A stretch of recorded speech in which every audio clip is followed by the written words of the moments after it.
features two individuals running to serve as Governor of the Commonwealth of Virginia. First to join us on stage is Lieutenant Governor Ralph Northam, a Democrat.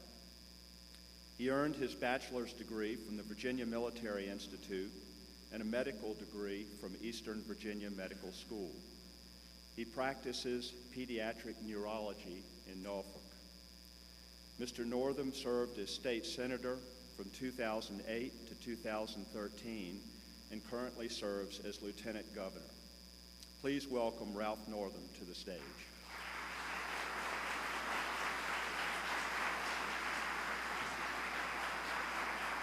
Thank you, sir.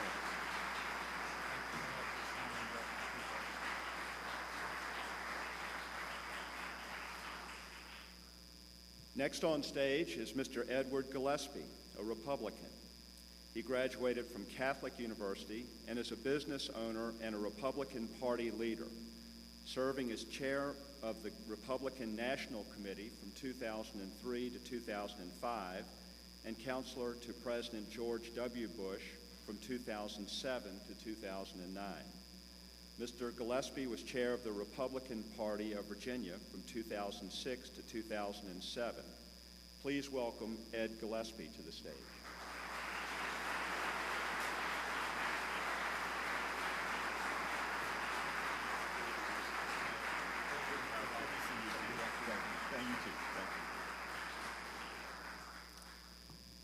We are pleased and excited to once again have Judy Woodruff as our moderator. She is anchor and managing editor of the PBS NewsHour. Ms. Woodruff has covered politics and other news for more than 3 decades at NBC, CNN, and PBS. Ms. Woodruff's achievements are too many to list. Already this year, she is the 2017 recipient of the Poynter Medal for Lifetime Achievement in Journalism and co-recipient with the late Gwen Ifill of the 2017 Walter Cronkite Award for Excellence in Journalism. Please welcome Judy Woodruff.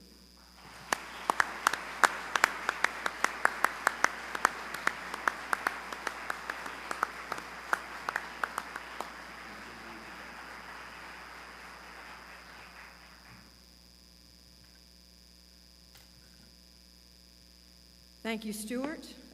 I am very glad to have this opportunity to join the Virginia Bar Association again, to have a chance to give the voters of the Commonwealth a better understanding of who these candidates are and where they stand. And I also want to thank the members, the many members of the association who submitted so many excellent questions. Thank you. And with that, let's get right to it with opening statements by coin toss. Mr. Gillespie, you're first. 2 minutes. Judy, thank you, and thank you to the members of the BVA for hosting us here today. Ralph, it's good to be with you again. I look forward to sharing my plans to get Virginia growing again. For a Virginia that works for all Virginians. We don't have that right now. For 6 straight years now, our economic growth rate has been below the national GDP rate. We used to always lead it, and now we are lagging it. Our growth last year was 0.6%. 39th out of 50 states. If you were to drive from Maine down the East Coast to Florida, every state you would pass through is doing better than we are economically today, with the single exception of Delaware, which has fewer people than Fairfax County. When it comes to economic growth and job creation, Virginia should be first in the nation, and we can be with the right policies. Those are my policies that will create jobs and raise take-home pay and help people lift themselves out of poverty and make sure that the next generation of Virginians can do better than the generation that came before. See, that's important to me because my father came to this country as a boy from Ireland because my grandfather found work in America as a janitor. My parents never went to college, but they insisted I do. And I worked my way through school in a lot of different jobs, and eventually I got to be counselor to the President of the United States of America. That kind of economic opportunity and upward mobility needs to be available for all Virginians. But sadly, during Lieutenant Governor Northam's time in office, Virginia hit the bottom 10 states in economic growth, and last year a 10-year low in labor force participation rate. That's not a Virginia that's working for all Virginians. My policies will make things better for us. for all Virginians. The policies the Lieutenant Governor adopted in the Democratic primary will make things worse, and I look forward to a civil debate today about the differences between us when it comes to the policies that are best for Virginia. Thank you. Lieutenant Governor Northam. Well, good morning, and thanks to the VBA, and thanks, Judy, so much for moderating this. What a privilege it is for both of us in the audience. I'd also like to welcome my wife, Pam, to the audience this morning on the front row. You know, it is time to ignite Virginia with innovation. It's time to... Could you please respect the rules of the debate, sir? Could you please respect the rules? We have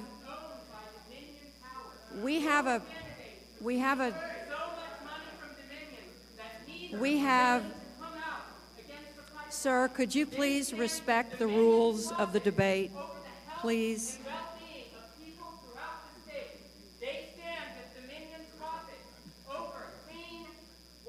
We are going to give the candidates...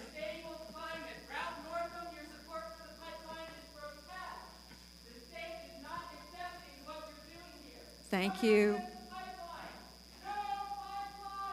Thank you all. Thank you all for your patience. We have an hour and a half for this debate, and if there are any more who plan to try to do what this gentleman did, you're simply taking time away from the ability of the members of the VBA and the people of Virginia to hear what the issues are. I think we got his point. In any event, I can assure you we're going to try to touch on all the important issues today. Let's go back to opening statements, well, Mr. Ed and Northam. I have agreed that we're going to be flexible, Judy, so this is it's okay. But you know, as I was saying earlier, it's time to ignite Virginia with innovation. It's time to develop ecosystems where we can really build small businesses and especially startups. You know, I look forward this morning to telling you my vision and my experience on how tomorrow happens right here in Virginia. I grew up on a small farm on Virginia's Eastern Shore. I'm a product of public schools.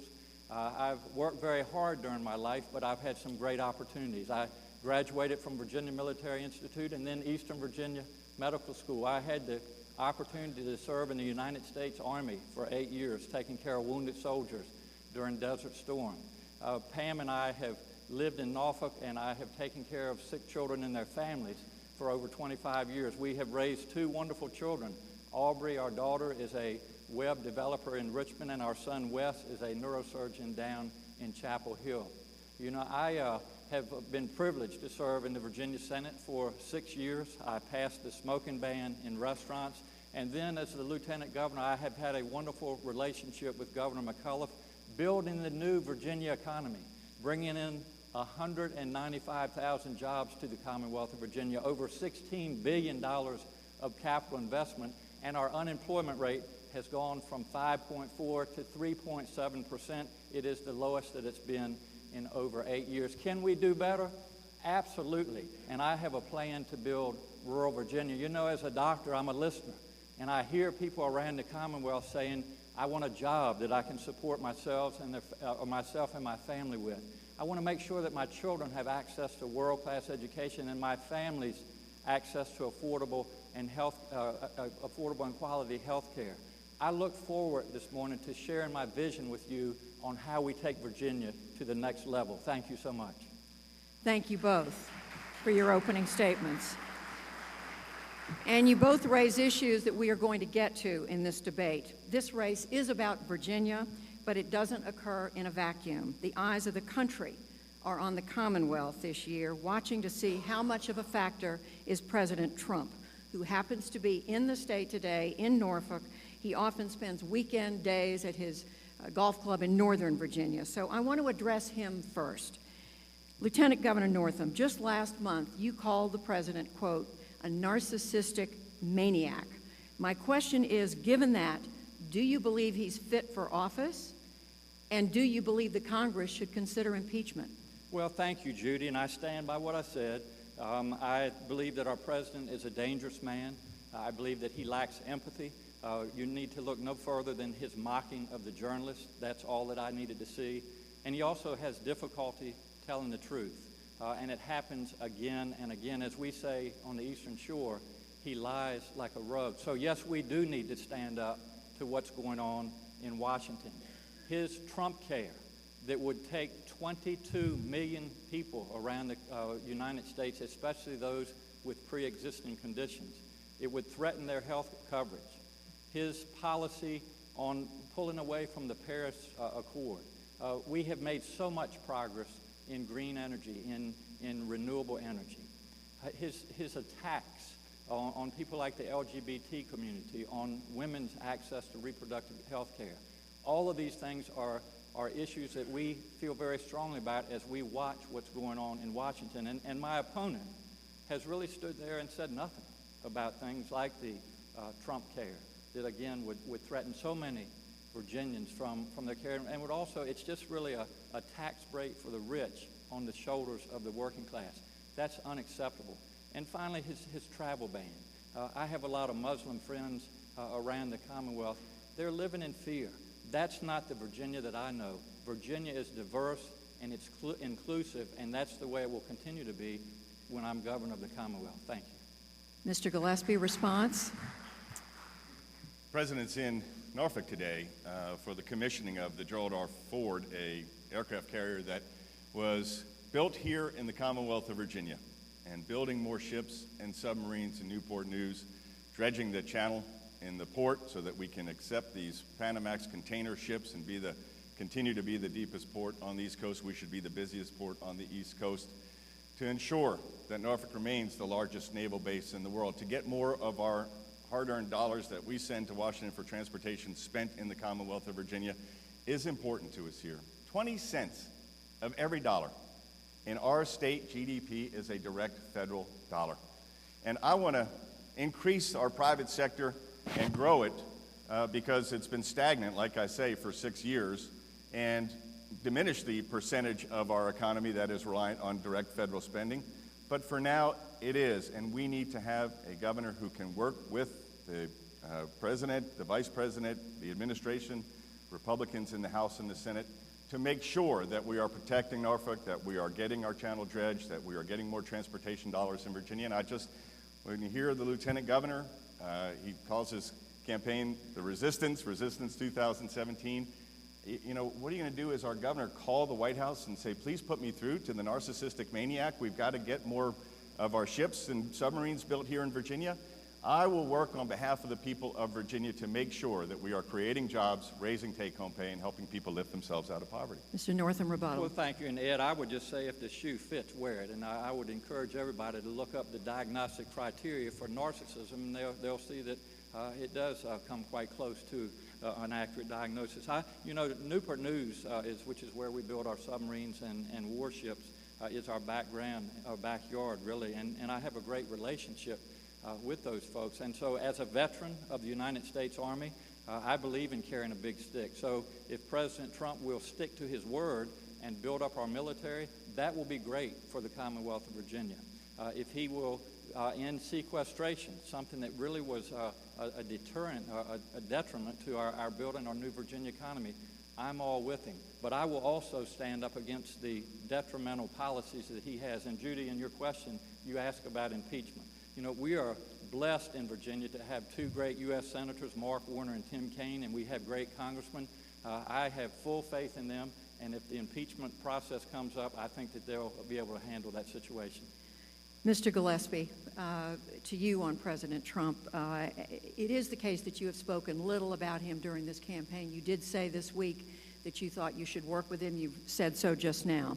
But we also know that this is a president who fired the FBI director for digging, he said, too deeply into the Russia matter.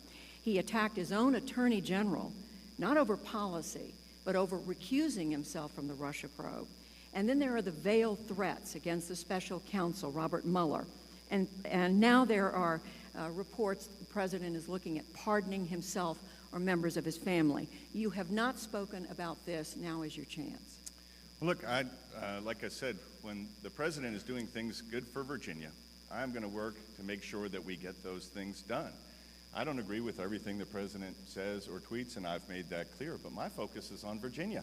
And we have got to get Virginia growing again. When I disagree with the president, I will make it clear. I do not believe that we should zero out funding for the Chesapeake Bay Cleanup Fund or the Appalachian Regional Commission. And I'll work with our congressional delegation to get that funding restored if I'm the governor of the Commonwealth of Virginia.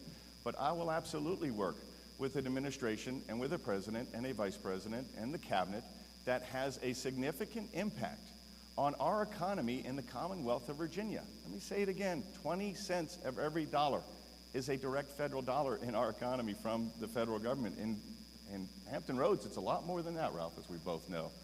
And so, but the other thing I would say, Judy, is, we can't just count on Washington, D.C. to solve our problems for us. I have policies to get Virginia growing again, to address the challenges we face, a 10% across-the-board cut in our individual income tax rates. That would create more than 53,000 full-time private sector, good-paying jobs in the Commonwealth of Virginia. That's a 25% increase over what we project right now. We need those jobs. We need those opportunities. We need to, in Virginia, enact policies to change the stagnation that we have suffered under during the lieutenant governor's time in office. Will you support him if he were to fire Robert Mueller?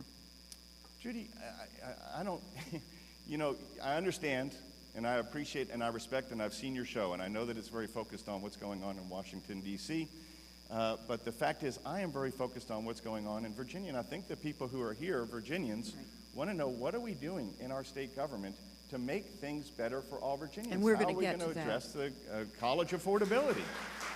And that's what I'm here to talk about today. Okay. Judy, we just heard that he supports our military, and I commend you for that, and I support the military as well. But what about health care? For over 500,000 Virginians that are at risk of losing their coverage. What about, you say you want to take care of all Virginians, what about the diverse society that we live in? What about the Muslim community, his travel ban that came out against them, scholars and professors that are fearful of leaving this state, that they won't come back, children that are fearful of going to school every day, that when they come back, their parents will no longer be there. So Judy, if we're going to take care of all Virginians, we can't just pick and choose. We can't just say, well, I'm in favor of military spending and building up Newport News. I think that's great. But we've got a lot of other issues right here in the Commonwealth of Virginia that we need to address. And you've really been missing in action on all of these issues, as our moderator just said. So Virginia, yes, this is important. Did you for just Virginia. say that? And Virginians need to know I missed we're going it. to stand up for Virginians. What'd you miss? I missed Judy saying that, but you apparently heard it. Rebuttal I'm not sure anyone else now. did. Rebuttal now from Mr. Gillespie.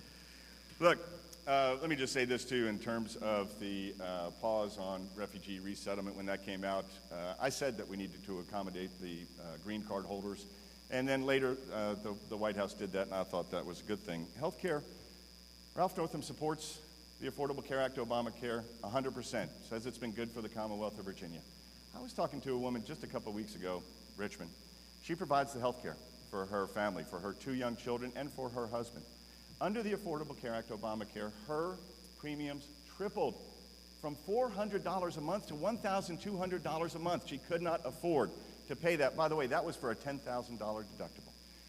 It's hardly any insurance at all. And so I know that we can, in Virginia, and Ralph's answer to everything, you'll hear it again today, is have the federal government do something, have Washington, D.C. do something. I'm putting forward plans that will increase competition in the insurer market and the provider market. That will bring down costs for Virginians and make health care more affordable and more accessible to all Virginians. All right, we are coming Judy, if I now could, to, he I'm just- going to ask a question Yes, about that, which will give you an opportunity to respond to Mr. Gillespie. Healthcare, and again, we got many questions from VBA members about this. As we've seen with the Affordable Care Act, federal policies do have a profound effect on Virginia. You've criticized Republican efforts to undo the Affordable Care Act, but in Virginia, Medicaid spending has gone up more than 80% over the last 10 years. It's now $8.6 billion. And under the ACA, premiums are expected to rise an average of 20% next year after a 16% rise already this year. Some insurers have pulled out of the exchanges.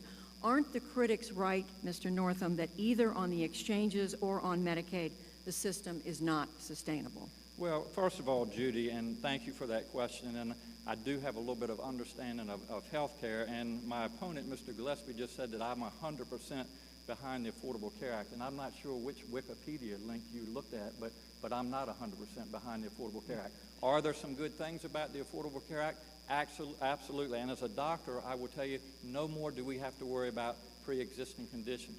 We can keep our children on our policy until they're 26 years old. Pam and I did that with both of our children.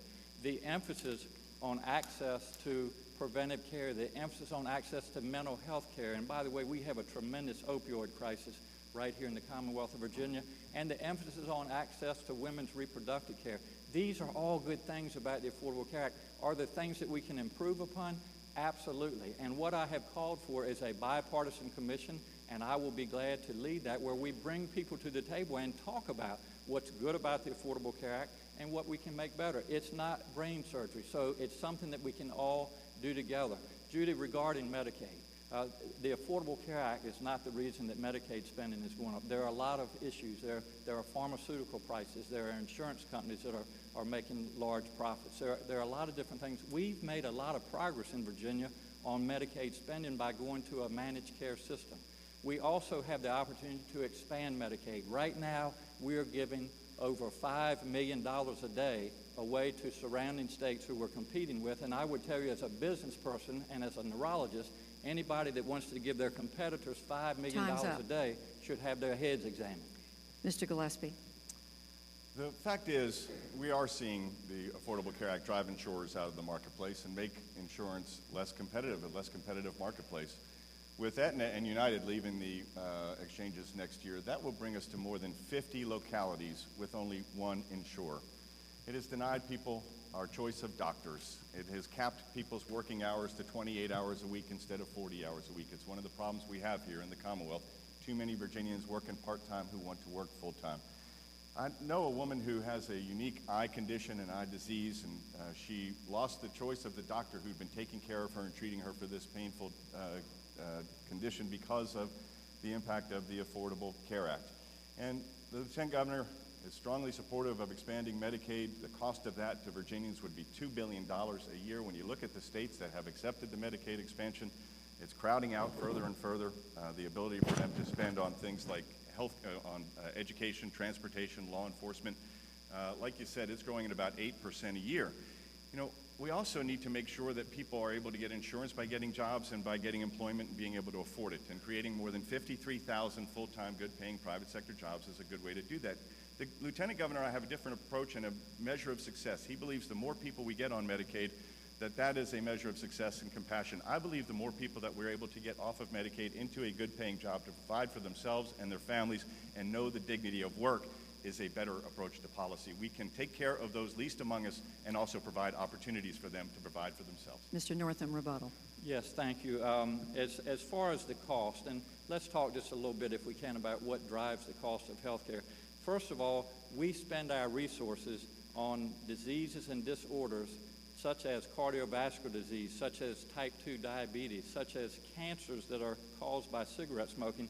We need to shift our focus from those types of disorders and diseases to preventive care. That's why people need access to health care. That's why I support Medicaid expansion.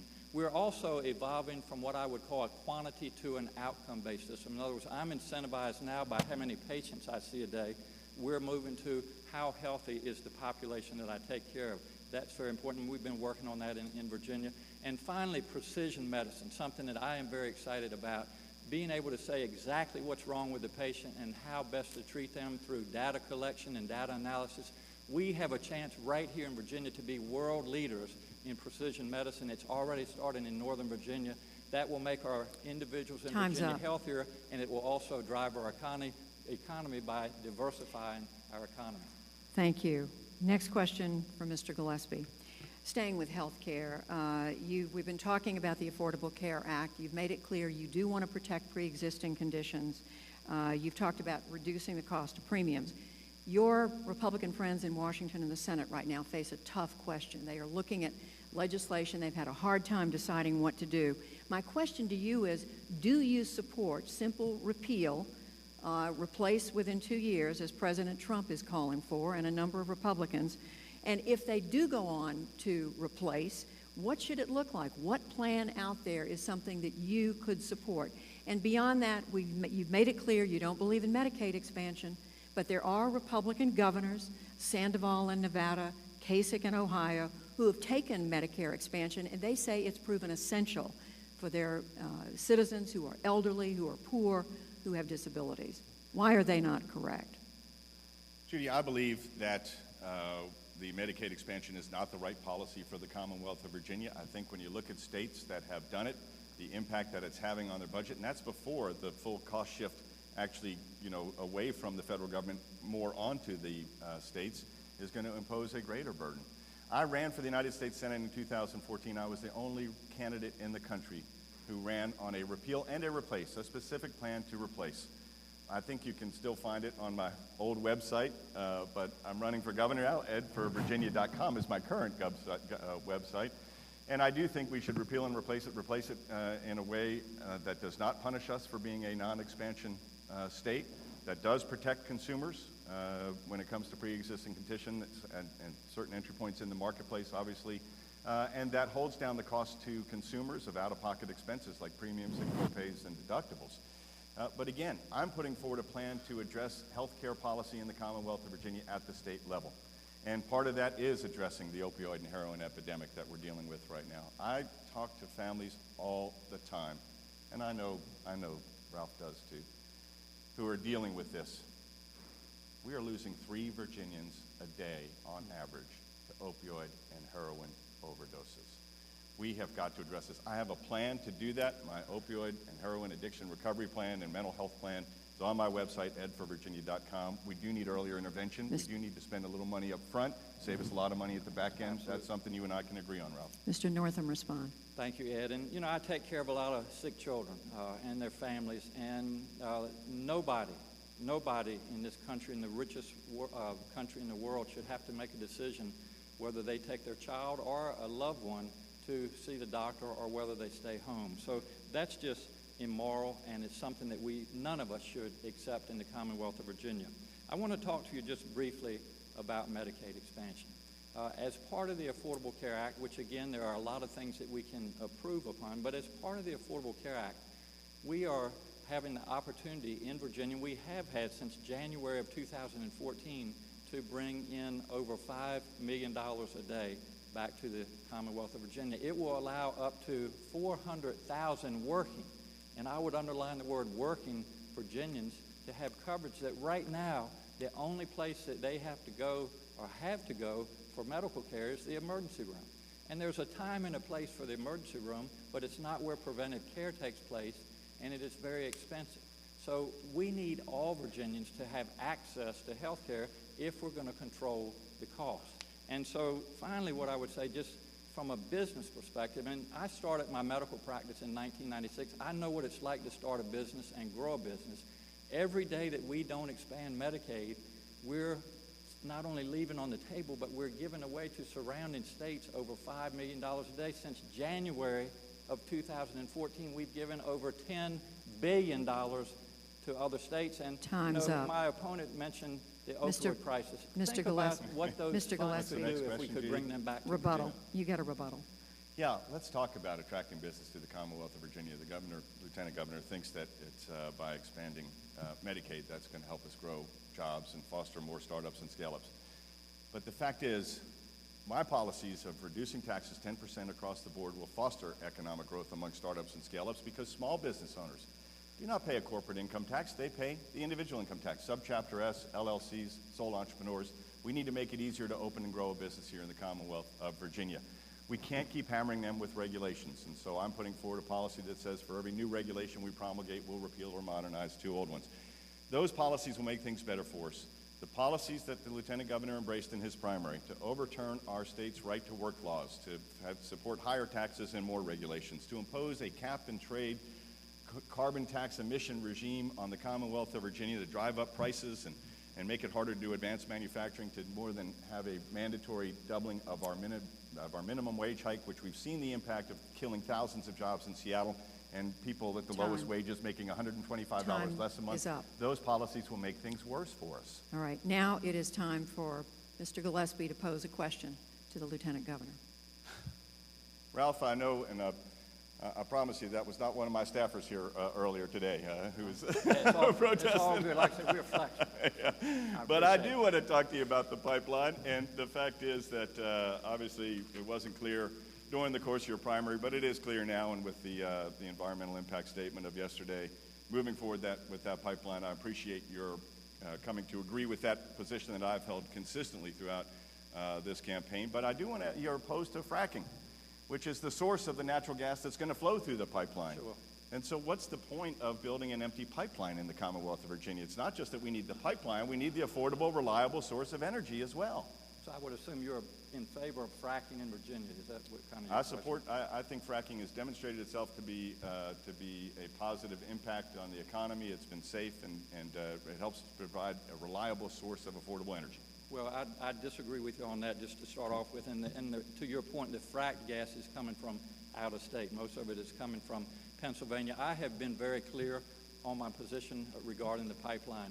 First of all, I would tell you, as far as attracting businesses, and by the way, if we're going to attract business to the rural Virginia areas, we need to have hospitals that are open. So back to what you were saying about expanding Medicaid, we could certainly use that money to help our hospitals. But, you know, when we talk to businesses and manufacturers and also help grow businesses in Virginia, one of the questions that they have is, do we have competitive energy here in the competitive energy costs in the Commonwealth of Virginia? And if we don't, then individuals are going to go to other states. So that's quite clear. So what I have said is that if the pipeline moves forward, it's going to be done with science, it's going to be done with transparency, it's going to be done responsibly. And at the end of the day, we're going to work with our DEQ agency and Corps of Engineers. If they deem that that's the proper way to move forward, then that's what will happen. If they say that it's unsafe, that there are rivers and streams that would be impacted. But if there's no fracking, what goes through the pipeline? Then the natural gas from Pennsylvania. I tried to answer that at the beginning. You must so not you don't listening. oppose fracking in Pennsylvania? They can do what they want to do in Pennsylvania, but I do oppose fracking in the Commonwealth of Virginia because the science, the data is still out on it. Okay. We don't know that it's safe. Well, that answers the question. Well, I'm glad I was able to answer your question, so thank you. All right, that's your rebuttal.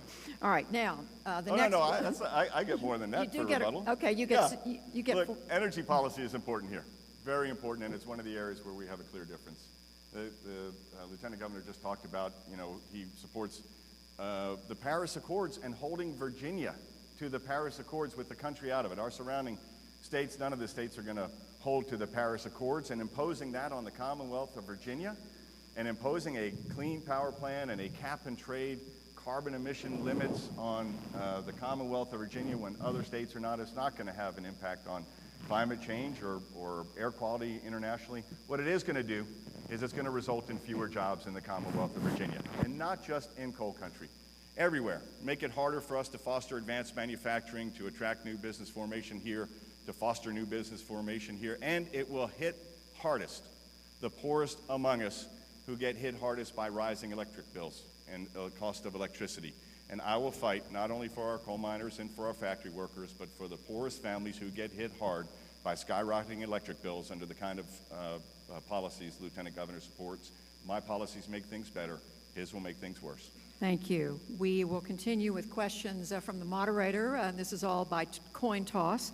The first one here in this round goes to Mr. Gillespie. Taxes. You have talked about your tax plan. You want to cut individual income taxes across the state by 10%, again, across the board over 3 years. But you know that some other Republican-run states like Kansas enacted tax cuts, and they backfired. They did not produce the growth that was promised. They drained resources from critical needs like rural health care, infrastructure, education. And I want to quote a columnist from a newspaper here in Virginia, the Richmond Times-Dispatch, Jeff Shapiro. He cited the Joint Legislative Audit and Review Commission, which points out that Virginia already ranks 36th among 50 states in per capita state taxes. It ranks 44th in state and local taxes as a percentage of personal income. So and the Kansas point. Yeah, our rankings are not good when it comes to tax policy in the Commonwealth. It's one of the problems we have, not just at the state level, but at local levels. And I want to work with our localities to identify more business productive taxation than the business professional occupation license tax, the BPOL tax, the machinery and tools tax, or the merchant capital tax, all of which have a negative impact on business formation and expansion in the Commonwealth of Virginia. But on the state level, I do want to cut our individual income tax rates 10% across the board, phase that in over 3 years. It would be the first cut in our individual income tax rates in 45 years since they were put in place in 1972. It is time for us to provide relief to become more competitive with surrounding states. We can do it in a way based on the projection of future growth revenue to our coffers in Richmond. That's what other states have done, Judy. Kansas didn't, but other states, 11 states, have put their tax rate relief in, or tax cuts in place based on triggers. If the revenue doesn't come in, you wouldn't have the rate reduction. So we would guard against shock, to the system and make sure that we are protecting core critical government functions.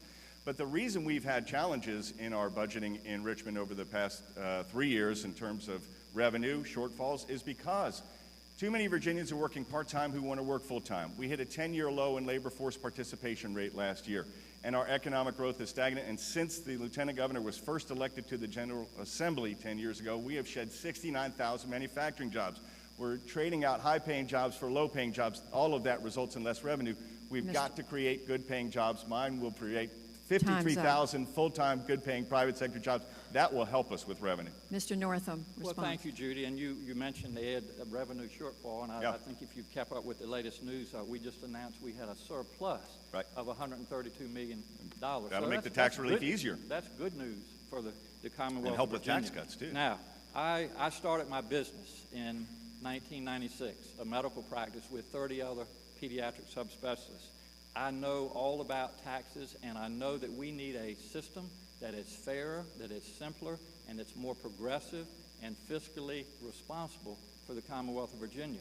My opponent's plan, this plan that he just reviewed, and by the way, as the moderator pointed out, has had some serious problems in Kansas to the point where the legislature has had to go around the governor and raise taxes because of that plan. So this plan will actually will threaten our AAA bond rating, which we hold very sacred in the Commonwealth of Virginia, and it will take resources away from education, resources away from health care, transportation, first responders. It's irresponsible. It would put a $1.3 billion hole in our economy over the next few years. We can't do that. We've got too many things on the table that are priorities. I have a plan. It's called comprehensive tax reform. It means bringing Republicans and Democrats to the table and coming up with a system that is fairer, that is simpler, and that's fiscally responsible, and something that both sides of the aisle can agree on and move forward in the Commonwealth of Virginia. So just to be clear, Ralph's plan is to have a plan. Ralph's plan is to come up with a plan. I've got a plan. We don't have time to waste. If the next governor of the Commonwealth of Virginia does not respond to the challenges we face with the right policies and with a sense of urgency, we will fail our fellow Virginians. I have that sense of urgency. I have those plans, and I will not fail us.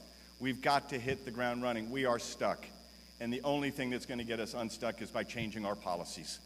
And I know we can do this in a fiscally responsible manner. I have worked with the leaders of the money committees in our General Assembly. They have endorsed it. They support it. It is not like the Kansas plan. It is much more like what's going on in North Carolina, where they are actually seeing, as they bring down their rates, increases in revenue, and they triggered theirs, and I would trigger mine as well.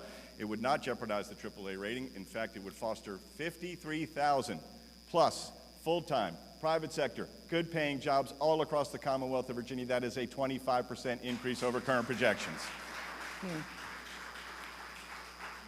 The next question is for Mr. Northam. Continuing on the economy. Yes. In general, people look at the state of Virginia, they say the economy looks strong. Your unemployment rate that was announced yesterday has gone down yet again to 3.7%. You do have a high labor force participation rate. However, as Mr. Gillespie's pointed out, Virginia's ranking as a top state for business has slipped from just a few years ago.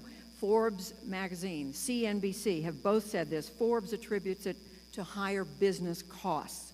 What would you do to reverse this? Well, thank you, Judy. And, I'm interested in hearing Mr. Gillespie's comments, because what he's really doing is cherry picking, and he's rooting, he's cheering against the economy in the Commonwealth of Virginia that we worked very hard on to build the new Virginia economy, and I'm very proud of that. And as you said, our unemployment rate is at 3.7%. It's the lowest that it's been since 2008, since we came out of the recession.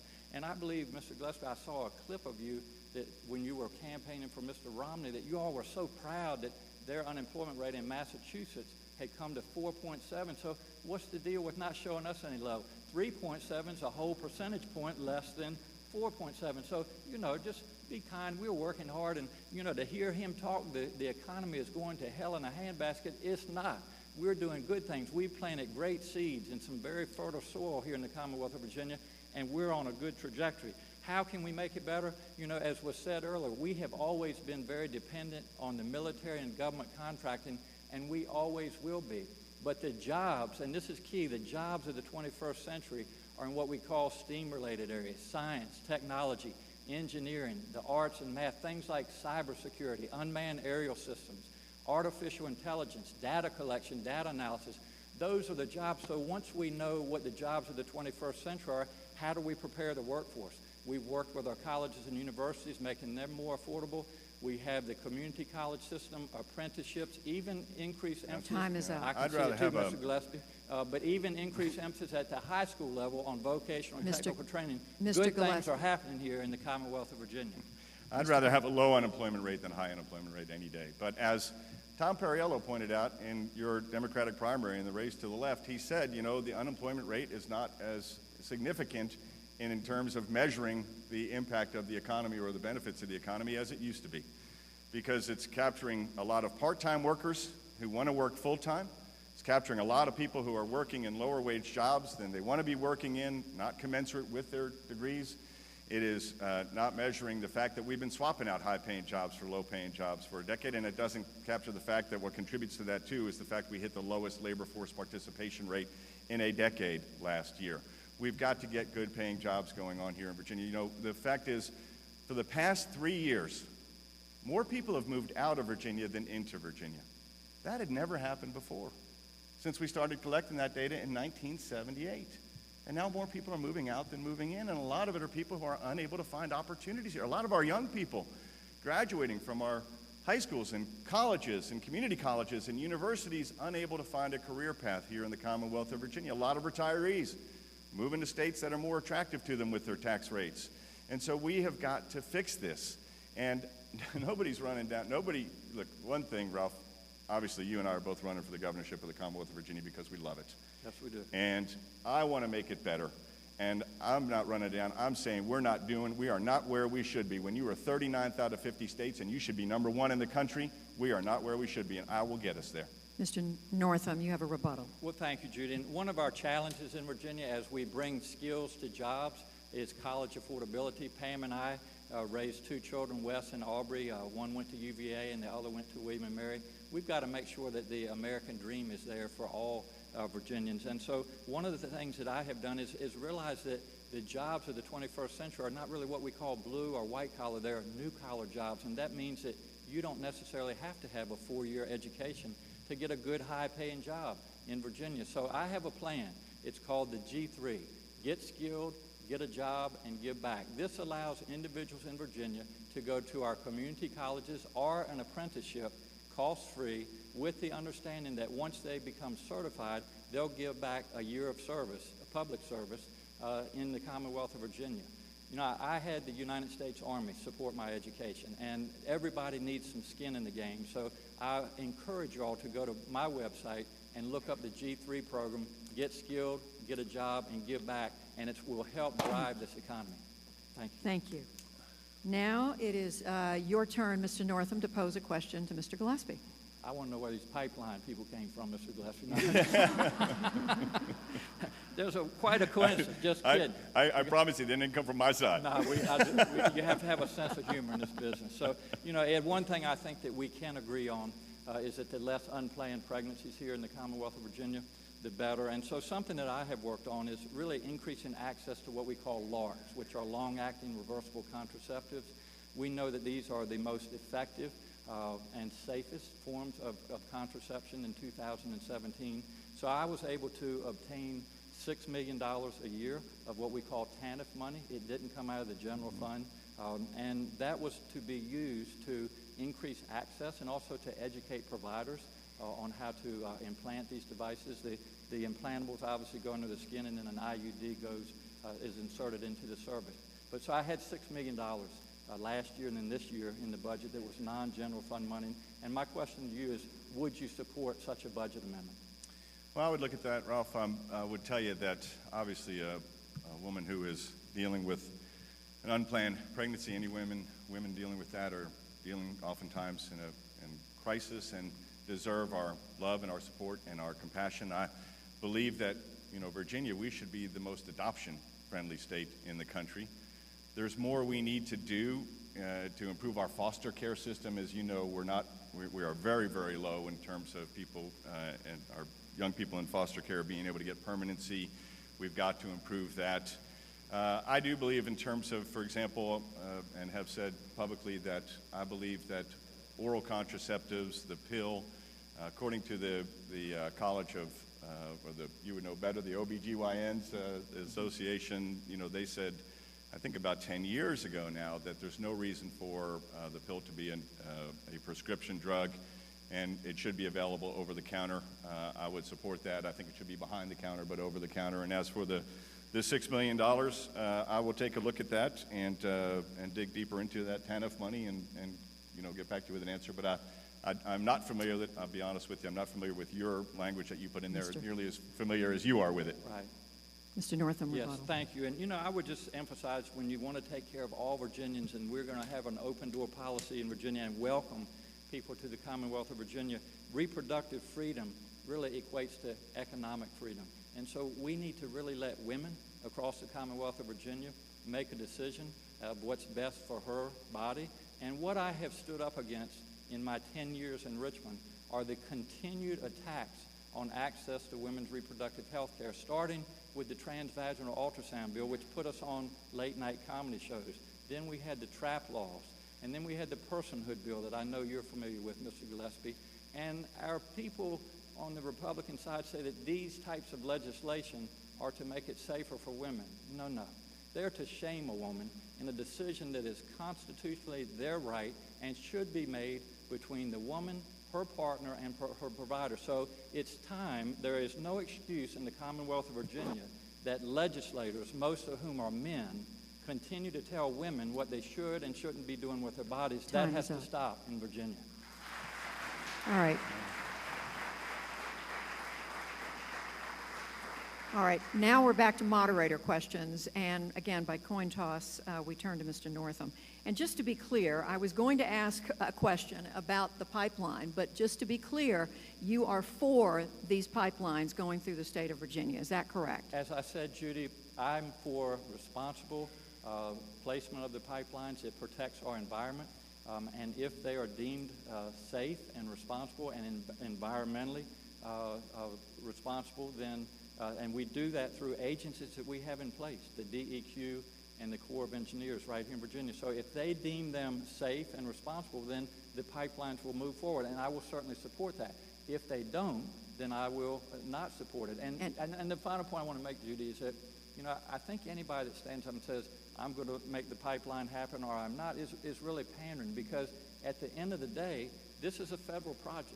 It comes from West Virginia, goes through Virginia into North Carolina. So we can do everything that we can in Virginia to make it safe and transparent, but at the end of the day, FERC will make that final decision, the Energy Review Commission, and so I support all of that process. And Mr. Gillespie, you are, just to be clear on where you stand on the pipeline, you're in favor of it, but you don't have these same concerns about the environment and so forth. No, of course. And we, well, we had a final environmental impact statement out yesterday that said they can be done environmentally sensitive, and my point is they're good for the Commonwealth of Virginia. They'll create, the construction alone will create 8,800 good-paying jobs, and then over 1,000 more long-term good-paying jobs as a result of the energy infrastructure.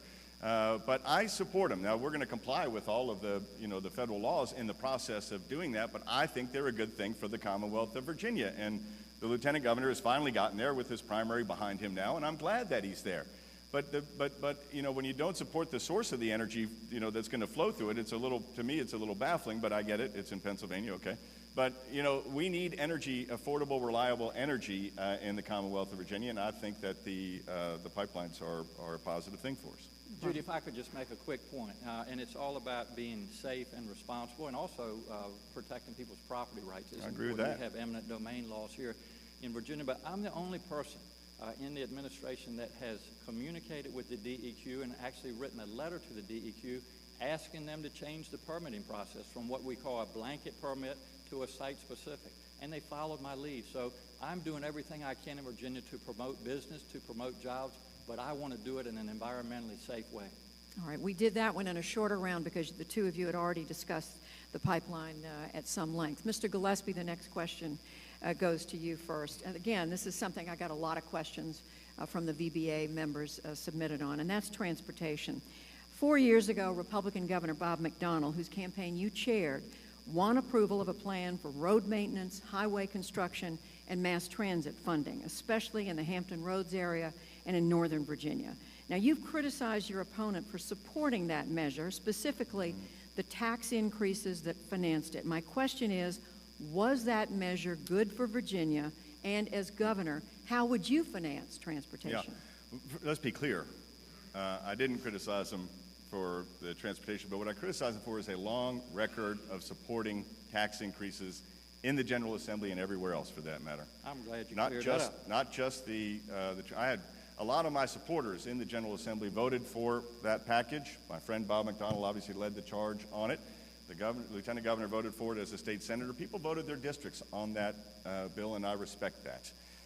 But a lot of my supporters who voted for it didn't support putting a new tax on tanning beds or increasing fishing fees or support a medical device tax, a health insurance tax, or an increase in the personal income tax and the Affordable Care Act that the Lieutenant Governor supports. And so this is about who's going to be for reducing taxes or for higher taxes as the next governor of the Commonwealth of Virginia. I am for a 10% across-the-board rate cut. A lot of those supporters of mine in the Assembly who voted for it are for that too, and he is not. I will make sure we implement the funding for transportation in a much more careful way and in a way that gets more bang for our buck, because unlike the Lieutenant Governor, I will not require and impose project labor agreements and prevailing wage requirements on the contractors who do these projects, which does reward labor unions, but it does not, it drives up the cost of the projects, and then we're not able to get as many projects implemented. And I support a lockbox for our transportation funding to make sure that we are putting our transportation dollars into transportation. So if I'm governor, we're actually going to get more mileage out of that money, literally, than if the Lieutenant Governor is elected governor. Mr. Northam, response. Now, this is interesting to hear how this process has evolved, because I believe, and I don't want to misquote you, you called me an angry liberal for supporting what you said was the largest tax increase in the history of Virginia, which was the transportation plan. So I had the attack coming in, and then when he realized that people were saying, well, you know, that was actually a bill that was put on the table in 2013 by Governor McDonnell, and it had bipartisan support. So then he said he wouldn't repeal it if that option came up. And then he was talking, and this is what I read in the paper, so I hope it's accurate. Oh, I'm sure it must be then. Yes, sir.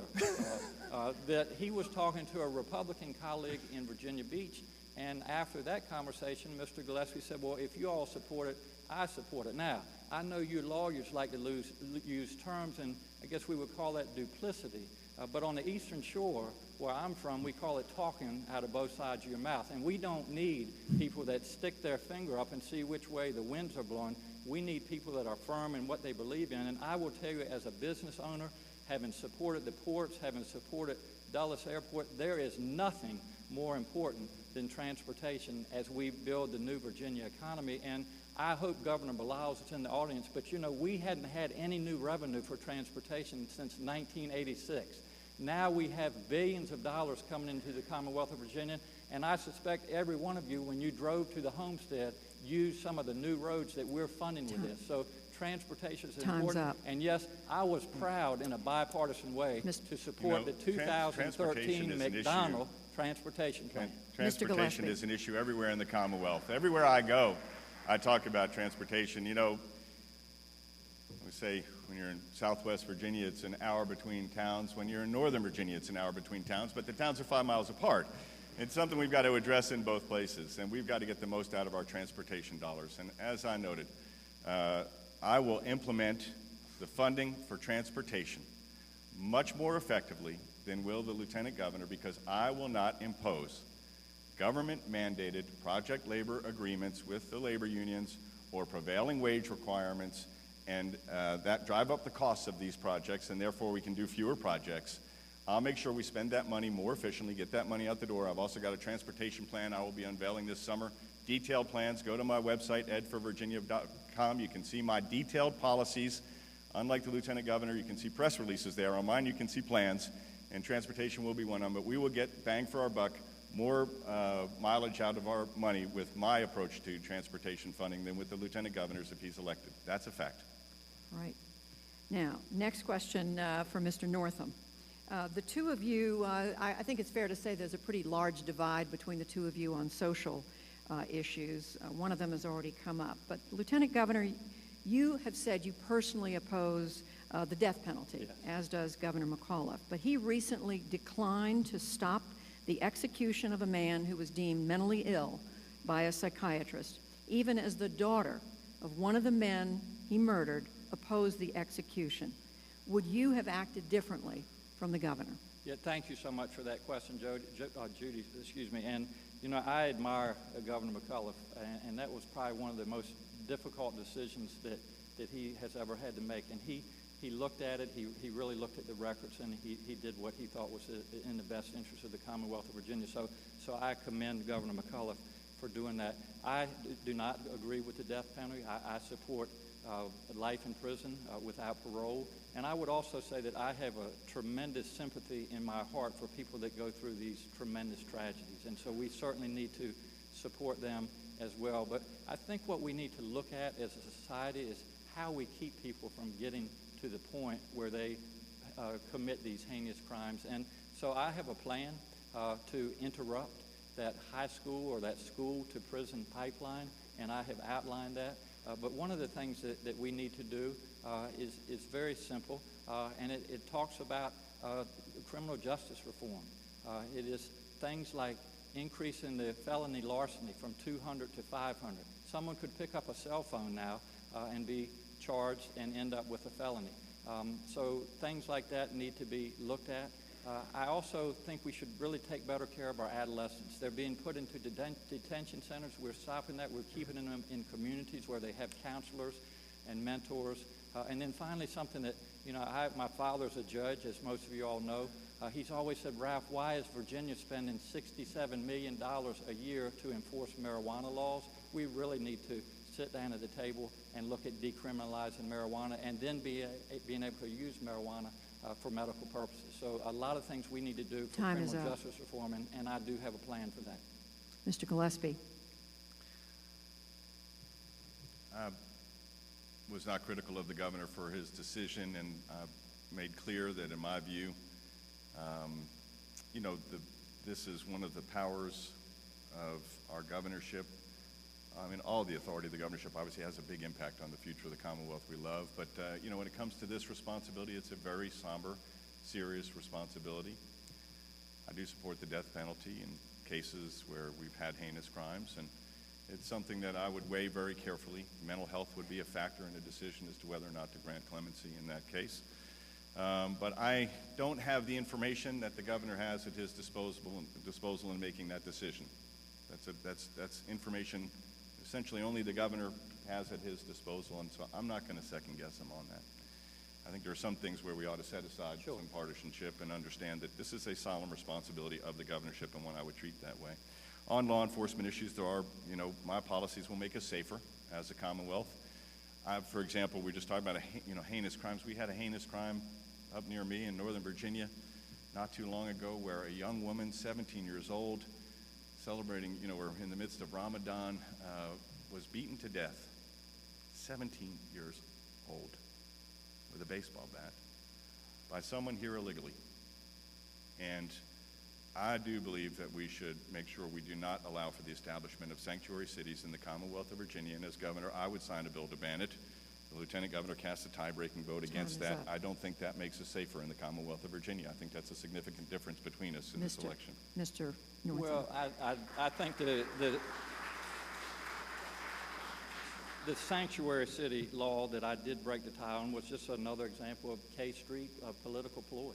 We don't have sanctuary cities in Virginia. And we won't if I'm governor. So I do believe in locking up violent criminals no matter what their status is.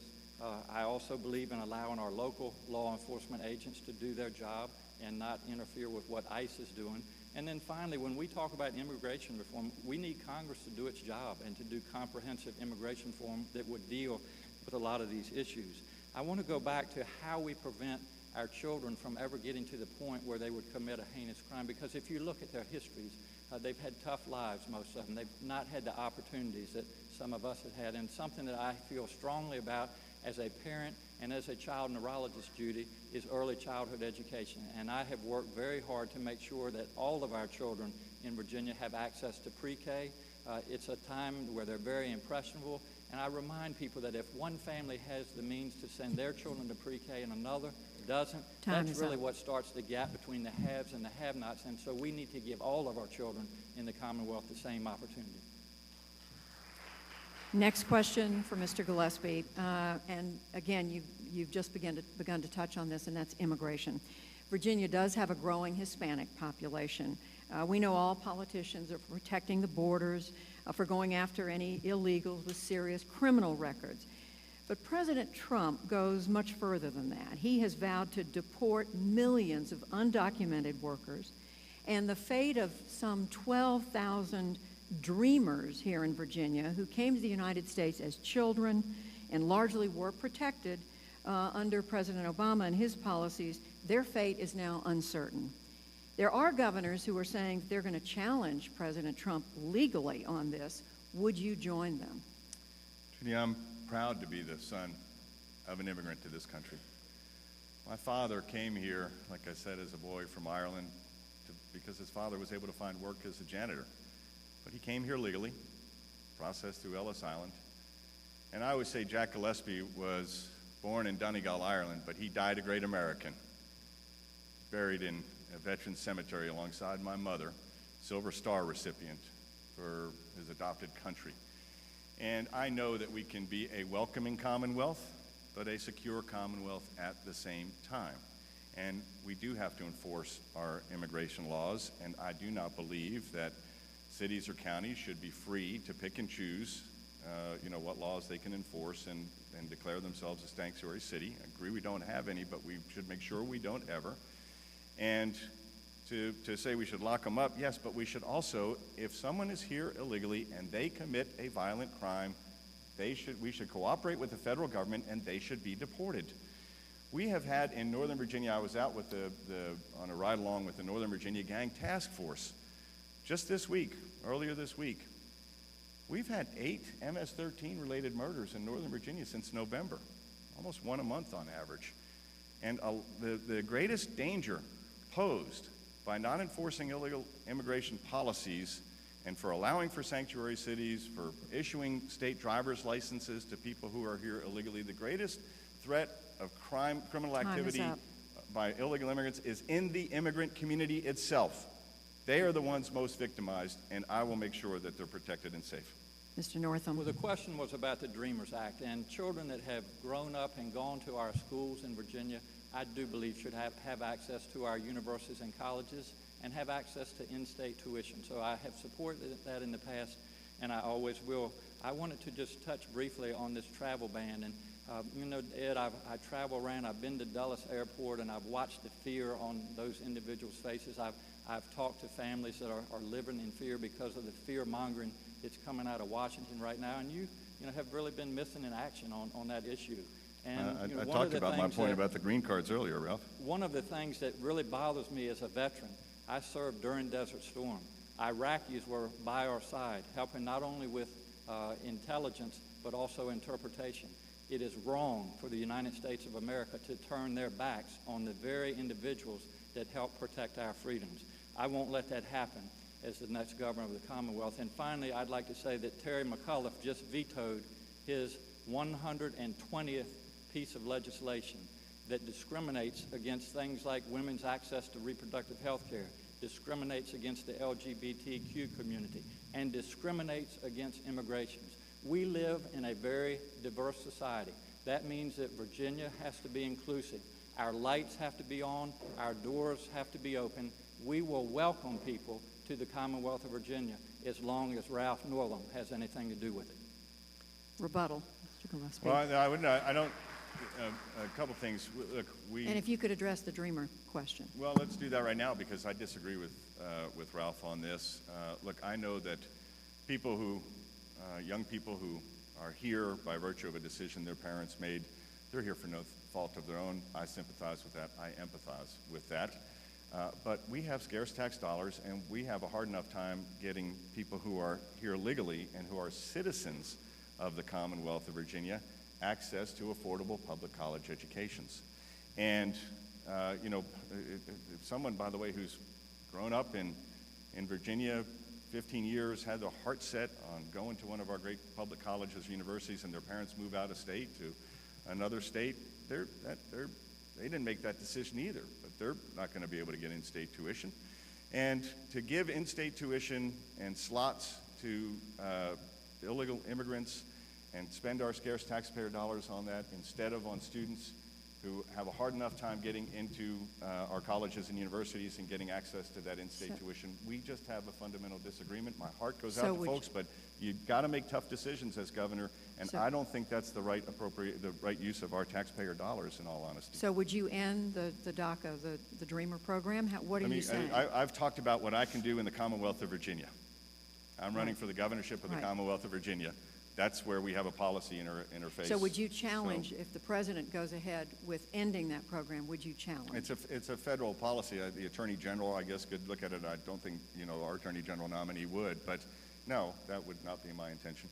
The next question goes to Mr. Northam. I just want to continue this. Let's help the voters of Virginia understand the difference between the two of you on this question of the Dreamers and what to do about undocumented immigrants in the state. Sure. Well, I appreciate that, and I think I've already made it clear, Judy. The Dreamers Act is to allow children, and by the way, there is power in every child, and it shouldn't depend on where they come from or who their parents are, but we want to make sure that they have access to higher education, just like all the rest of our children. And so the Dreamers Act is to allow them to go to our colleges and universities in Virginia and have in-state tuition.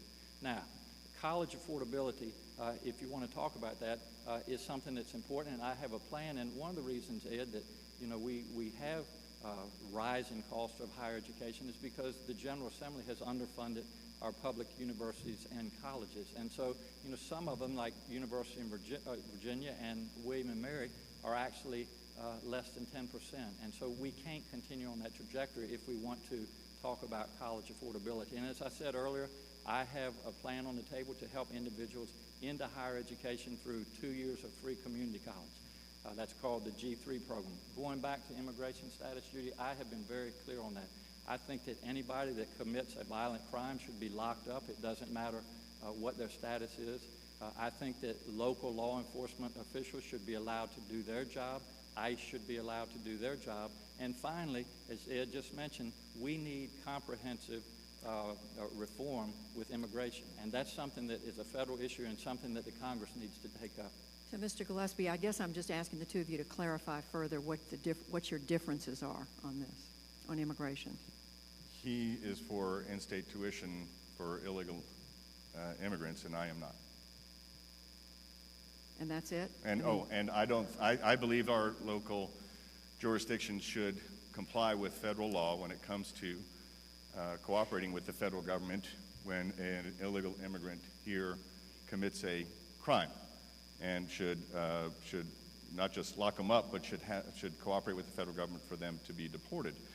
Those are pretty significant differences between us, and I don't believe that people who are here illegally should be issued legal certification, state-issued legal certification in the form of driver's licenses, and he does. Mr. Northam? Right? No, well, I can answer for myself, Ed. Yeah. No problem here. But, I think he has made it clear. I would just say, Ed, go out there and talk to some of our brightest students. You live up in Northern Virginia that are some of at the schools there, and they've come up through families from immigrants that perhaps were undocumented. But they've played by the rules. They've gone to school, or public schools in most cases, and have done well. And why shouldn't they have the same opportunity? It's no fault of their own, and I understand what you're saying about their parents, but they should have the same opportunity that your and my neighbors have, and that our children have had. So that's a fundamental difference. And again, it's about taking care of all Virginians. And I know you've said that, but it's something that we need to be inclusive in the Commonwealth of Virginia. And I am going to make life better for all Virginians. And look, like I said, I empathize. I can relate. I am the child of an immigrant who came here legally and did play by the rules. And, you know, look, this is just an area where we clearly got some differences. It is. And I would say, too, if I can on college affordability, and I know you've put forward a plan like Bernie Sanders and others for free college, community college in the Commonwealth of Virginia. You think it's expensive now. Wait until he tries to make it free. And I have met with all 15 of our public college and university presidents across the Commonwealth, and I have a plan to have college be more affordable, but it's not going to be by free college. Because the impact of that on taxpayers is going to be huge down the line. Rebuttal, quickly, sure. Mr. Newman. And thank you for that, Judy. But, it's about the American dream for folks. And it's about investing in our future, investing in our youth, investing in workforce development. You talked earlier today about our economy is not doing that well, but we have jobs across Virginia in high-tech areas that are unfilled right now. So let's, make that pipeline accessible to all Virginians. Yeah. And so you mentioned my G3 program, which is get skilled, get a job, and give back. And yes, it is. It's 2 years of free college or apprenticeship with the understanding that once one becomes certified, they give back. I underline the word give back. A year of public service in either a high-demand area of the Commonwealth, such as rural Virginia, or in a high-demand field. And so it's a good plan. It trains individuals for these new collar jobs, and it will help everybody achieve the American dream. Next question for Mr. Gillespie. I mentioned the divide between the two of you on social issues. I want to ask you about guns. You have been a supporter of the National Rifle Association. You oppose, as I understand it, almost all gun control laws. My question is, what, if any, limits do you support? For instance, do you support banning carrying guns into restaurants and bars in Virginia, on college campuses? Any other limits at all? Well, let me just say, first of all, the NRA is a supporter of mine, which I appreciate, and I am a proponent of our Second Amendment individual right to keep and bear arms. That is an amendment that has been infringed upon under the current administration. I believe people who are law-abiding citizens should be free to exercise that right, as they are free to exercise all other rights. You talked about, if you look at the data, there was just a study that came out earlier this week that showed a correlation between the states that have adopted concealed carry laws and their crime and violent crimes, gun crimes coming down is the correlation. And so I think the science suggests that allowing for people to exercise that Second Amendment right has resulted in less violent criminal activity. And, the Lieutenant Governor talks about science all the time. There's some science for it. And I think that we ought to protect that Second Amendment right like we protect every other rights. And as governor, I would. And I would, for example, allow for law-abiding citizens to be able to carry a gun into the public offices that the current governor has, public buildings the current governor has imposed an executive order ban on. I would roll that back. Mr. Northam. Well, thank you, Judy. And a clear distinction between Mr. Gillespie. Mr. Gillespie has an A rating from the NRA. Ralph Northam has an F rating, and I am very proud of my F rating. I would also tell you that I am an assistant professor at Eastern Virginia Medical School. I teach pathophysiology and I teach medical ethics. And you know what? The students aren't always real happy with perhaps the grade that they get. The last thing that I want and the last thing that my wife wants as a teacher is to have students in the classroom that have firearms. We don't need guns in our schools, and we don't need guns on our college campuses. And Judy, I have a unique perspective. I grew up on the Eastern Shore. I hunted and fished Ed, as you know, but I also served in the United States Army. And I have taken care of wounded soldiers who have been on the receiving end of assault weapons. I know all too well what assault weapons do to human beings. I have also held 2-, 3-, 4-year-old toddlers in my arms who have picked up a loaded firearm from the bedside table and either shot themselves or shot a sibling or sometimes their parents. And I have been on the receiving end of calls from my patients who have been shot and killed through domestic violence. So we have a gun issue, and I think it's something that we can all agree there should be responsible gun ownership, just like we have responsibility for people behind the wheels of automobiles. Let's sit down as a society and realize that we have an issue, and we don't need any more tragedies like what happened at Virginia Tech 10 years ago, when 32 precious individuals lost their lives. We as a society need to stand up and say, enough guns. We need to sit down, and we need to advocate for common sense and responsible gun ownership. Mr. Gillespie, rebuttal. I think Ralph summed it up pretty well. He's got an F from the NRA. I have an A from the NRA. We have a difference in terms of our view about protecting the Second Amendment individual right to keep and bear arms. I am a protector of it. He is not, and that's one of the choices in this election, and I base that approach to policy on the data that I have seen that shows that when you limit people's Second Amendment rights, you do not make the citizenry safer, and that's my view. Judy, if I could just follow up very quickly, because I'm not about taking people's guns or taking their Second Amendment rights away from them, but there are some things that if we can sit down and agree, and I think most Virginians would agree, things like universal background checks. That's not threatening the Second Amendment, to make sure that individuals that carry firearms and that have possession of them are safe with them. Things like one gun a month, Ed, that was in place, that was from Governor Doug Wilder, and then it was repealed during the McDonnell and now administration, and now we have a pipeline from Virginia up to New York. I'm sure you saw that in the news just a few months ago. It is so easy to buy all the guns you want right here in the Commonwealth of Virginia, take them, not only disperse them in Virginia, but also take them into New York. That's not something that Virginia should be proud of, and so there are some common sense things that we can do to promote responsible gun ownership. Mr. Gillespie, you get a second rebuttal if you want. want. Just say we have background checks now, as you know, for gun dealers, and you would impose further restrictions, and I would not. Okay. All right. We have time for just two, I think, truncated, shorter questions here at the end. Mr. Northam, you're close with Governor McAuliffe. You mentioned the difference you might have with him on the death penalty, at least in this one instance. What are just two policy differences you have with Governor McAuliffe so we can understand how, in some ways, you would govern differently? Well, just to say, I don't disagree with Governor McAuliffe on the death penalty. I hope that I didn't make that unclear, but I do not support the death penalty. I support life in prison without parole, and I said that his was a very difficult decision, but he followed the law of Virginia, and so that's something I commended him for. As far as things that we don't agree on, and Governor Terry McAuliffe and Dorothy have been great leaders in the Commonwealth of Virginia. I tell people they've been the right people at the right time in Virginia, and have just been such great ambassadors and great leaders. And as I said earlier in the day, 195,000 new jobs into the Commonwealth of Virginia, an unemployment rate of 3.7%. That's great work, especially after coming out of a recession. So Governor McAuliffe and I have a great relationship. Judy, to your question, we do have a difference on one policy issue, and that's offshore drilling. I am promoting renewable energy in the Commonwealth of Virginia, wind, solar, as does Governor McAuliffe, and we have made great strides in that area. But I do not support offshore drilling. I come from the eastern shore of Virginia. We have NASA Wallops that we take care of, and they've been a tremendous shot in the arm economically for the eastern shore. They have logistical issues with offshore drilling.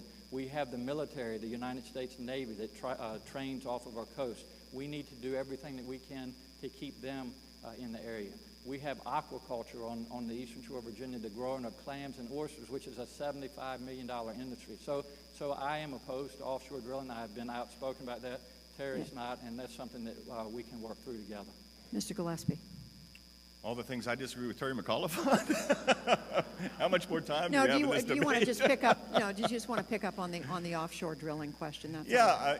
I think we should have the prerogative to develop the natural gas and oil resources off of our deep sea coast, and I know that we can do that in an environmentally sensitive way, in respect and working with the Navy in that regard. And I think that long term it would be positive in terms of its impact on the Commonwealth of Virginia. The fact is, in the short term, not likely to have much of an effect. One, we've got to do more seismic testing, and that's going to take a long time. And two, given the nature of the marketplace right now and the cost of offshore development and exploration and the affordability because of the shale revolution and fracking having unlocked so much energy production on land, it's not likely that we would be doing any development off our deep sea coast anytime soon. That said, I do think we should have the prerogative as a Commonwealth, if there is a time when the marketplace calls on it and demands it, to do it in an environmentally sensitive manner, working with the Navy to ensure, and as I mentioned earlier, I do support funding for our Chesapeake Bay cleanup fund. I was out with Waterman Ralph just the other day in Pocosin, and there's no doubt critically important part of our Commonwealth's economy. We need to protect the Chesapeake Bay and the cleanness of our water, but I believe we can do those things and allow for the opportunity when the time comes for good-paying jobs and affordable energy. All right, we're going to go to a final quick question. Yes, ma'am. And this is from Mr. Gillespie. One of the contributing factors to this country's deep political polarization is gerrymandering, or congressional districts, the drawing of lines in order basically to bolster one political party over another. Democrats do it. We've seen that in Virginia. Republicans do it. We've seen it with Democrats in Maryland. We see it with Republicans here in Virginia. In the 2016 congressional elections here in Virginia, Democrats actually got more votes for Congress, but 7 of 11 congressional seats went to Republicans. We now know that a number of states have set up some form of independent or bipartisan redistricting commission. Would you favor that for Virginia? I'd take a look at it. I've looked at this, Judy, before. And in fact, there was just an article last week, I think it was, where they showed the maps from some states where they have the partisan redistricting done by our state legislatures, and compared maps that were done by nonpartisan commissions and that kind of thing. They don't look a lot different. It's hard to take the politics out of politics. And so I think that the precision with which we can draw district lines today and does that contribute to increased polarization? I think it does, probably. One of the only places where you really see the nonpartisan commission approach work is Iowa, which is a rectangle, and they cut it into 4 quadrants. And that's pretty simple. But when you look at the experience in other places that have done it, and you look at some of those maps, the desired impact is not what those who support it in theory it translates into in practice. Mr. Northam. Well, it's not impossible, Ed, to take the politics out of politics, and I understand what you're saying because you were the architect of what we see now as current-day gerrymandering, and so I understand why you don't want to take the politics out of it. It was Eldridge Jerry. Ed, let me just finish you. I haven't been interrupting you, so I appreciate the common courtesy, but I ran for the state senate in 2007. At that time, there were 100 delegate seats and 40 senate seats. Out of 140 seats, only 17 were competitive. That is not what democracy is all about. So if Ralph Northam has anything to do with it, I will stop the gerrymandering, and I will not sign a map unless it is drawn by a nonpartisan redistricting commission that I plan to move forward when I'm the next governor. It's a sad time in democracy when politicians are picking their voters rather than the voters picking their representatives. That's not the way it should be. So not only will I support and move forward nonpartisan redistricting, and that's where leadership will come in, but after we do that, we're going to address campaign finance reform as well, because as you all know, in Virginia, we're in the wild, wild west. That's not good democracy either. So I also have a plan to limit contributions to $10,000 or less, and to not take contributions from big businesses and corporations, and also to stop dark money, which is a big problem right now in the Commonwealth of Virginia. So I will promise you that campaign finance reform and fair redistricting will occur in the next 4 years. You have a rebuttal, Mr. Gillespie? You have a rebuttal? Well, there has been one campaign that's been the beneficiary of dark money in this election, and it's not mine.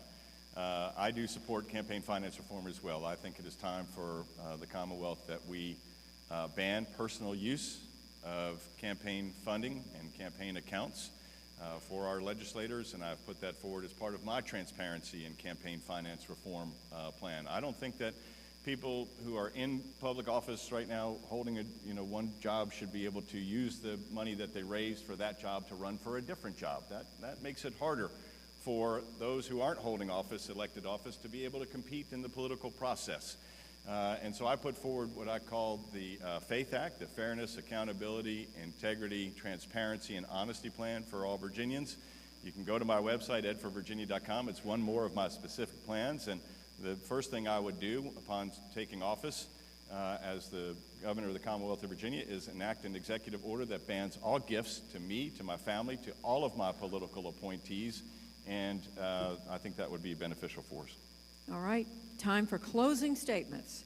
Again, by coin toss, Mr. Gillespie, your first 60 seconds. Great. Well, thank you, Judy. Again, thank you to the members of the VBA. And Ralph, thank you. Yes, Good to you be as with well. you Yes, today.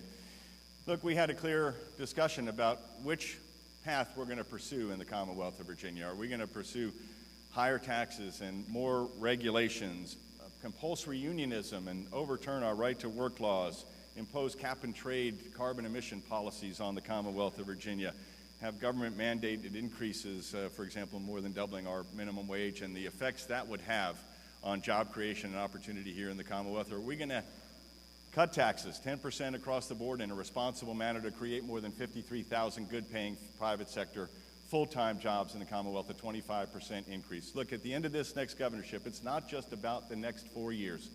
It is about the next 20 to 30 years of the Commonwealth we love and the path we are going to take. We're either going to look a lot more like states to our north, slow growth, rusty, stifling economies like in New Jersey, Connecticut, New York, all of which are ahead of us in economic growth right now, but in the bottom 50% of states. We're going to look more like the Carolinas and Florida and Georgia, states to our south that are all in the top 20 with dynamic, sunny economies. That's the direction we need to go, and I will take us there and make life better for all Virginians. Thank you all for letting me be with you here today. Thank you, Ed. And thank Lieutenant you to Governor, Judy, your and closing. thanks to the VBA. I must admit, as a doctor, when I'm in a room with this many lawyers, I tend to get a little bit anxious and nervous, but you all have been very cordial, and I certainly appreciate that. And, I would just tell you that there is a contrast between Ed and myself, and I'm a public servant, and I have the vision and experience not only to ignite Virginia with innovation, but to continue building on the new Virginia economy that we've been so successful with. As a pediatrician, I've, as you might imagine, held a lot of babies in my arms. And when you look into a baby's eyes, you don't see the hatred and the bigotry that we're so often seeing in our society. You see love and affection and joy and hope. So this election is about what are those babies going to grow up to be? Are they going to live in communities that are inclusive and welcoming? Are they going to have a job that they can support themselves and their families with? Are they going to have access to affordable and quality care? I look forward to leading Virginia to the next level. Pam and I want our children and families to have the same opportunities that we have. We're all in this together. We can do it the Virginia way. I would certainly support and appreciate your support and your vote on November the 7th. Thank you so much for being here today, and God bless all of you.